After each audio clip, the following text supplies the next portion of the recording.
Mpox സ്ഥിരീകരിച്ചതിന് പിന്നാലെ എയർപോർട്ടുകളിൽ ആരോഗ്യവകുപ്പ് നിരീക്ഷണം ശക്തമാക്കും. രോഗം റിപ്പോർട്ട് ചെയ്ത രാജ്യങ്ങളിൽ നിന്നും വരുന്നവർക്ക് രോഗലക്ഷണങ്ങളുണ്ടായാൽ എയർപോർട്ടിൽ റിപ്പോർട്ട് ചെയ്യണം.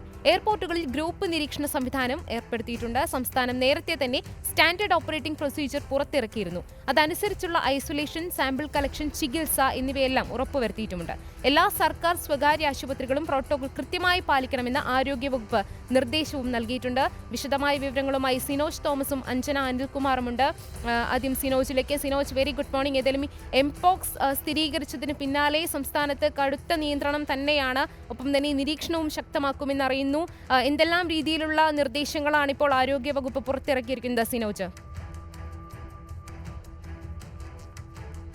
തുളസി, വെരി ഗുഡ് മോർണിംഗ്. അതായത് നിപ്പയ്ക്ക് പിന്നാലെ മലപ്പുറത്ത് എംപോക്സ് കൂടി സ്ഥിരീകരിച്ചിരിക്കുന്നു. രാജ്യത്തെ രണ്ടാമത്തെ കേസാണിത്.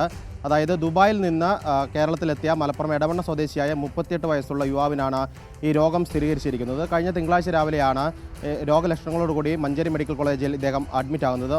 ആ സമയത്ത് തന്നെ ആരോഗ്യവകുപ്പ് എംപോക്സിൻ്റെ ലക്ഷണങ്ങളാണെന്ന് കണ്ടെത്തുകയും സ്രവ പരിശോധനയ്ക്ക് വേണ്ടി അയക്കുകയും ചെയ്തിരിക്കുന്നു. ഇന്നലെ വൈകുന്നേരമാണ് ഇത് എംപോക്സ് ആണെന്ന് സ്ഥിരീകരിച്ചിരിക്കുന്നത്. ആരോഗ്യവകുപ്പ് പറയുന്നത് ആശങ്ക വേണ്ട, ജാഗ്രത മതി. അതായത് എംപോക്സ് സ്ഥിരീകരിച്ച രാജ്യങ്ങളിൽ നിന്ന് ഇന്ത്യയിലേക്ക് വരുന്ന എല്ലാവരും മുൻകരുതൽ സ്വീകരിക്കണം. ഒപ്പം തന്നെ എയർപോർട്ടുകളിൽ, പ്രത്യേകിച്ച് കേരളത്തിലെ 4 അന്താരാഷ്ട്ര എയർപോർട്ടുകളിൽ ഇതിനുവേണ്ടിയുള്ള സജ്ജീകരണങ്ങൾ ഏർപ്പെടുത്തിയിട്ടുണ്ട്. ഏതെങ്കിലും തരത്തിൽ രോഗലക്ഷണം കണ്ടു കഴിഞ്ഞാൽ ആരോഗ്യ വകുപ്പുമായി ബന്ധപ്പെടാനുള്ള നിർദ്ദേശം നൽകിയിട്ടുണ്ട്. ഇദ്ദേഹത്തിൻ്റെ രോഗലക്ഷണം കണ്ടതോടുകൂടി, അതായത് ചിക്കൻ പോക്സ് പോലുള്ള രോഗലക്ഷണങ്ങളാണ് ഇദ്ദേഹത്തിൻ്റെ തൊലിപ്പുറത്ത് കണ്ടത്. അങ്ങനെയാണ് ത്വക്ക് രോഗ വിഭാഗത്തിൽ ഇദ്ദേഹം മഞ്ചേരി മെഡിക്കൽ കോളേജിൽ എത്തുന്നത്.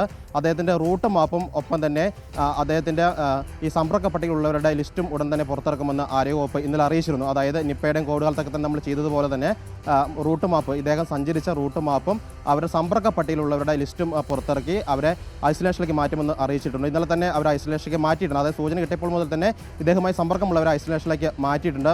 അതോടൊപ്പം തന്നെ ആരോപിച്ച് ചെയ്തിരിക്കുന്ന മറ്റൊരു കാര്യം, 14 ജില്ലകളിലും ഏതെങ്കിലും തരത്തിൽ ആരെങ്കിലും വിദേശത്ത് നിന്ന് രോഗലക്ഷണങ്ങളുമായി വന്നിട്ടുണ്ടെങ്കിൽ അവർക്ക് ചികിത്സ നൽകാനുള്ള സൗകര്യങ്ങൾ 14 ജില്ലയിലും ഒരുക്കിയിട്ടുണ്ട്. അതിന് നോഡൽ ഓഫീസറെ നിയമിച്ചിട്ടുണ്ട്. ഒപ്പം തന്നെ ഐസൊലേഷൻ സൗകര്യം ഒരുക്കിയിട്ടുണ്ട്. ചികിത്സാ സംവിധാനമൊക്കെ തന്നെ കേരളത്തിൽ ഒരുക്കിയിട്ടുണ്ട്. കാരണം 2 വർഷം മുൻപ് ഇതേ രോഗം നമ്മുടെ നാട്ടിൽ സ്ഥിരീകരിച്ചിരുന്നു. അതുകൊണ്ട് തന്നെ മുൻകാല പരിചയമുണ്ട്. ഈ രോഗത്തെ നേരിട്ട് കൊണ്ടുള്ള മുൻകാല പരിചയം നമ്മുടെ ആരോഗ്യ വകുപ്പിനുണ്ട്. അതുകൊണ്ട് ആശങ്ക വേണ്ട എന്നാണ് ആരോഗ്യവകുപ്പ് പറയുന്നത്. മറ്റൊരു കാര്യം നിപ്പയുമായി ബന്ധപ്പെട്ടാണ്. നിപ്പയിൽ ഇന്നലെ 10 സാമ്പിളുകൾ നെഗറ്റീവായിരുന്നു. ആകെ 26 സാമ്പിളുകളാണ് നെഗറ്റീവായിരിക്കുന്നത്. അതോടൊപ്പം തന്നെ 266 പേരാണ് ഈ സമ്പർക്ക പട്ടികയിലുള്ളത്. ഇന്നലെ മാത്രം 11 പേരെ സമ്പർക്ക പട്ടികയിൽ ഉൾപ്പെടുത്തുകയും ചെയ്തിട്ടുണ്ട്. തുളസി.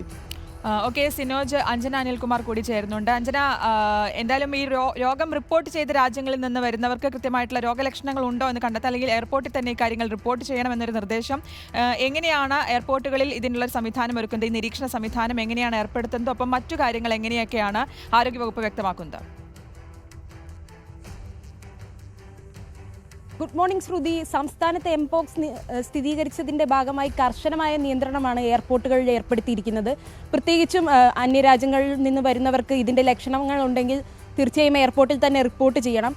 ആഫ്രിക്കയിലെ പല രാജ്യങ്ങളിലും എംപോക്സ് സ്ഥിരീകരിച്ചിട്ടുണ്ട്. അതിൻ്റെ കൂടി ഭാഗമായി ശക്തമായ സർവെയിലൻസ് തന്നെയാണ് എയർപോർട്ടിൽ ഏർപ്പെടുത്തിയിരിക്കുന്നത്.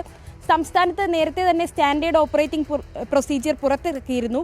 ഇതിൻ്റെ ഭാഗമായി ഐസൊലേഷൻ, സാമ്പിൾ കളക്ഷൻ, ചികിത്സ എന്നിവയെല്ലാം ഉറപ്പുവരുത്തിയിട്ടുമുണ്ട്. നമുക്കറിയാവുന്നതുപോലെ തീവ്രമായ തലവേദനയും പനിയുമാണ് എംപോക്സിൻ്റെ ലക്ഷണങ്ങൾ. പനി വന്നതിന് ഒരാഴ്ചയ്ക്ക് ശേഷം മാത്രമേ കുമിളകളായി ഇതിൻ്റെ ലക്ഷണങ്ങൾ പുറത്തു വന്നു തുടങ്ങുകയുള്ളൂ. സർക്കാർ സ്വകാര്യ ആശുപത്രികളിലുമെല്ലാം പ്രോട്ടോകോൾ അനുസരിച്ചുള്ള നിയന്ത്രണങ്ങൾ ആരോഗ്യവകുപ്പ് ഏർപ്പെടുത്തിയിട്ടുണ്ട്. കൂടാതെ എയർപോർട്ടുകളിലാണ് പ്രധാനമായും നിയന്ത്രണം കർശനമാക്കിയിട്ടുള്ളത്.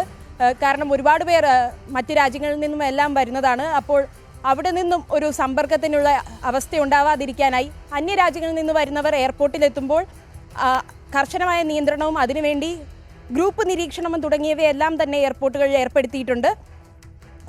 ഊർജ്ജക്കുറവ്, പനി, തലവേദന ഇവയെല്ലാം തന്നെ പുറം രാജ്യങ്ങളിൽ നിന്ന് വരുന്നവർക്ക് ഉണ്ടോ ഇല്ലയോ എന്ന് ഉറപ്പുവരുത്താനുള്ളൊരു സംവിധാനവും എയർപോർട്ടുകളിൽ ഏർപ്പെടുത്തിയിട്ടുണ്ട്. ശ്രുതി. ഓക്കെ, അഞ്ജനയാണ് വിശദാംശങ്ങൾ നൽകിയത്.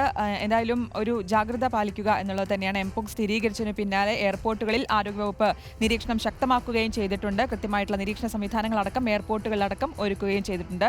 സിനോജ് തോമസും ഒപ്പം അഞ്ജന അനിൽകുമാറുമാണ് വിവരങ്ങൾ നൽകിയത്.